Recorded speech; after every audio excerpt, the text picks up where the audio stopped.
Joining us now is Democratic Senator Alex Padilla of California, one of the senators who introduced the bill called No Political Enemies Act. Senator Padilla, thank you so much for joining us this morning. Tell us about this act. Good morning, Jackie. Well, we're obviously not living in normal times, and there's so much that I do not agree with Senator Ted Cruz on. But when even Senator Ted Cruz says that the FCC chairman is wrong, he's acting like a mafia boss. The only thing I disagree with that statement on is he's acting like the underboss. We know who the boss is. It's Donald Trump. The Don is the Don in the White House, creating this culture of vindictiveness, of retribution, whether it's the Department of Justice, now the FCC, and so many other arms of the federal government. Have you reached out to Ted? As for the bill... Have you asked Senator Cruz whether or not he's going to be a co-sponsor? We've invited all the Republicans to join us on this because, look, they claim to be the party of protecting free speech, but they're doing anything but protect the guardrails that are put in place to protect us all from this abuse of power coming out of the White House. The bill itself is pretty straightforward. It says, no, even if you are a federal official, there is accountability when you abuse your powers to stifle free speech, including the President of the United States. Second, providing tools and resources either for individuals who have had their First Amendment rights infringed upon or nonprofit organizations, because we know this administration even goes after nonprofits that disagree with them. But Senator Padilla, in this bill, what you just said feels like it's covered by the First Amendment, right? Like what you just said, which is government officials not being able to stifle free speech of people they don't like, that feels like it's covered. But what we have seen from this administration, even some of your Republican colleagues in Congress, is that some of the stifling that they do is anyone who says things that they just don't like. And I want to play White House Press Secretary Caroline Leavitt denying that the White House pressured ABC to pull Jimmy Kimmel's show. Watch this. The decision to fire Jimmy Kimmel and to cancel his show came from executives at ABC. That has now been reported, and I can assure you it did not come from the White House, and there was no pressure given from the President of the United States. I can't speak for them. I can speak on behalf of the President of the United States, and while he's pleased with this decision, we had nothing to do with it. It was ABC's decision, and it was certainly the right one by them. One of the things that's so fascinating to me sometimes about Trump and his allies is that there's always if something's a little off, there's always a kernel of truth, right? It is true. At the end of the day, it was the ABC executive's decision to pull it, right? They could have said no. But that exact same day that they did that, there was a podcast that Homan was on. He did these other interviews where he said these shoes were going to drop. The pressure has been obvious for a long time. We've seen what ABC and CBS have done. This isn't happening in a vacuum.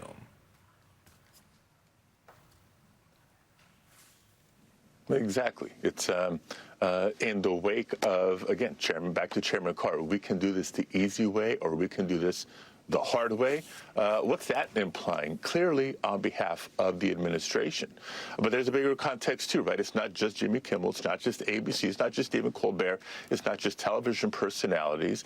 In this administration's obsession to quash dissent in any form, they have the extreme majority on the Supreme Court that has backed up the president by giving him the immunity that he has sought. So he tries to run the federal government with impunity, with retribution, having politicized formerly independent agencies, whether it's the Bureau of Labor Statistics, that's one thing, the FCC, that's another thing, but especially the Department of Justice and the FBI. And Senator, let's switch gears to the looming government shutdown. I want to read to you something that Senate Minority Leader Chuck Schumer and House Minority Leader Hakeem Jeffries put out to a letter to President Trump, and you can see it on the screen. With the September 30th deadline fast approaching, Republicans will bear responsibility for another painful government shutdown because of the refusal of GOP congressional leadership to even talk with Democrats. As a result, it is now your obligation to meet with us directly to reach an agreement to keep the government open and address the Republican health care crisis. Two questions, Senator. One, it was the president who told congressional Republicans not to meet with you. So do you have any expectation that the president will actually meet with Democratic leaders? And two, if there is indeed a government shutdown, will Democrats, particularly Senate Democrats, hold strong in keeping the government shut down in order to extract concessions from the administration, particularly when it comes to rescissions? Right. Well, first of all, will Donald Trump meet? I pray that the meeting takes place, right? If Republicans insist that they do not want a government shutdown, then they should work towards making sure that the government doesn't shut down. But, you know, I may be a little cynical here. I've seen a government shutdown piece by piece since the beginning of the year. Right? It started with Donald Trump beginning to bring in Elon Musk, and you had these DOGE efforts to stop federal projects from being funded, to claw back funding of approved projects, the indiscriminate firings and layoffs that were taking place across government. And now the dismantling of the Department of Education, it was USAID previously. Donald Trump wants a government shutdown, and we need to do everything we can to try to avoid it in good faith. But here's the problem. How do you negotiate either with the president or with the Republican majorities when there's a 100% likelihood they're going to follow up any bipartisan agreement with unilateral partisan cuts? The urgency here is, there's people's health care costs spiking on the horizon because of what the Republican majorities have done earlier this year. The cuts to Medicare, the not resolving the premium issue with the Affordable Care Act. And so this isn't after the midterm next year conversation. This is a here and now conversation. That's what Democrats want to address at a minimum as we work to try to keep the government open. Ball's in Republicans' courts. They're the majority. They occupy the White House. If they want to shut down, that's it's going to hurt people. But people need to know who's responsible.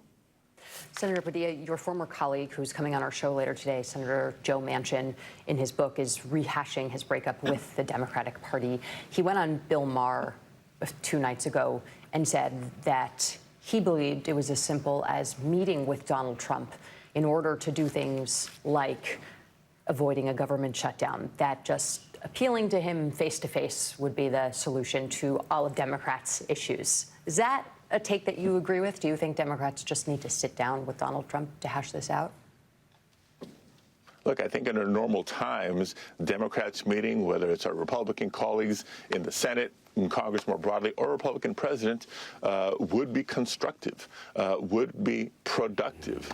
But we're not living in normal times. You quoted just a minute ago, Donald Trump has instructed congressional Republicans, including Republican leadership, don't even talk to Democrats. How's that working constructively on behalf of the American people? It's not. So, look, I served with Joe Manchin in his final years, like him personally, but I think when he's giving these reflections and this advice, it's based on a Republican Party that was, not a Republican Party that is. Senator Padilla, in 30 seconds or less, one of the things that always happens when there's a shutdown or we're getting close to a shutdown is the country blames Democrats, fairly or unfairly. They blame the Democratic Party because they see you guys as folks who should be the adults in the room, people who believe that the government should remain open and do things for them. How do you prevent that from happening this time?